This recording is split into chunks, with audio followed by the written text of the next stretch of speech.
Welcome about to YTS। इस हफ्ते release हुई MCU की much awaited movie Spiderman no way home, और जिस तरीके से इससे रिस्पॉन्स मिला है उससे एक बात तो तय है कि ये film audience, critics, MCU fans सबको बहुत पसंद आ रही है। इस फिल्म ने सबके एक्सपेक्टेशन से बढ़िया प्रदर्शन किया है और MCU को आगे ले जाने में इस फिल्म का इम्पोर्टेंस बहुत ज़्यादा होगा। स्पाइडरमैन नो वे होम देखने के बाद एक ख्याल आया कि क्या इंडिया में भी MCU जैसा कोई सिनेमैटिक यूनिवर्स बनाया जा सकता है। I mean कि MCU में एक बात जो सबसे ज़्यादा अमेजिंग है वो है इसकी कॉन्टिन्यूटी एंड कैसे इसमें एक अलग दुनिया दिखाई जाती है जिसमें डिफरेंट कैरेक्टर्स इंट्रोड्यूस होते हैं और बड़ी ही आसानी से इस यूनिवर्स का हिस्सा बन जाते हैं, जैसे कि they already belong to this world. और MCU इसी कारण से जो 2008 में आयरन मैन के साथ शुरू हुई थी उसमें अब तक कोई फ्लॉप फिल्म नहीं है।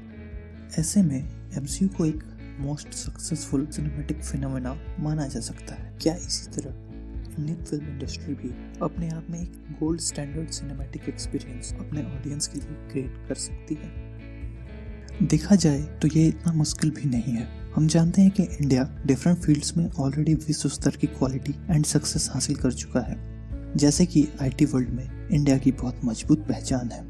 इसरो ने स्पेस टेक्नोलॉजी में कई कारनामे किए हैं। At the same time Covid के समय में पूरी दुनिया ने इंडियन फार्मा इंडस्ट्री की ताकत को भी जाना और माना है। वहीं स्पोर्ट्स की बात करें तो मिसाल के तौर पे वर्ल्ड क्रिकेट का एक्सिस्टेंस इंडिया के बिना इम्पॉसिबल दिखता है।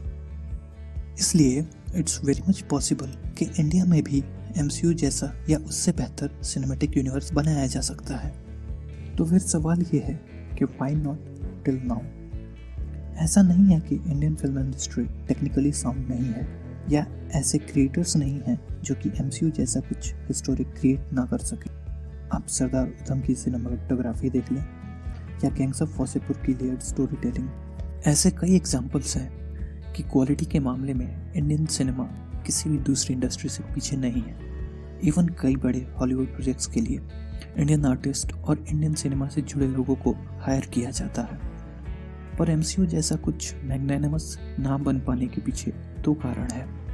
पहला, what kind of movies Indian film industry is habitual to make, और दूसरा, how audience reacts to movies that are different than the regular Bollywood movies. अगर पहले पॉइंट की बात करें तो मुझे याद है 2010 में जब मैं स्कूल में था तो मेरे फ्रेंड ने कहा था you can not find a different story type in Indian films because every story is centred around a love story. और ये बात सच है कि ऑलमोस्ट सारी फिल्मों की स्टोरीज में सेंटर में तो लव स्टोरी ही होती है। For example, we make a movie on Peshwa Bajirao, the great warrior who did not lose a single war in his entire life, but film बनती है उसके प्यार की कहानी पर।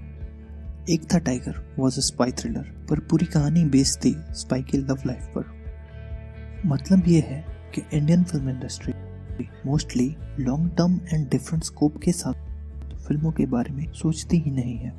दूसरी बात है हाउ ऑडियंस रिएक्ट्स। हम जानते हैं कि इंडियन ऑडियंस भी एक्सपेरिमेंटल फिल्मों को प्रॉपर रिस्पेक्ट नहीं देती।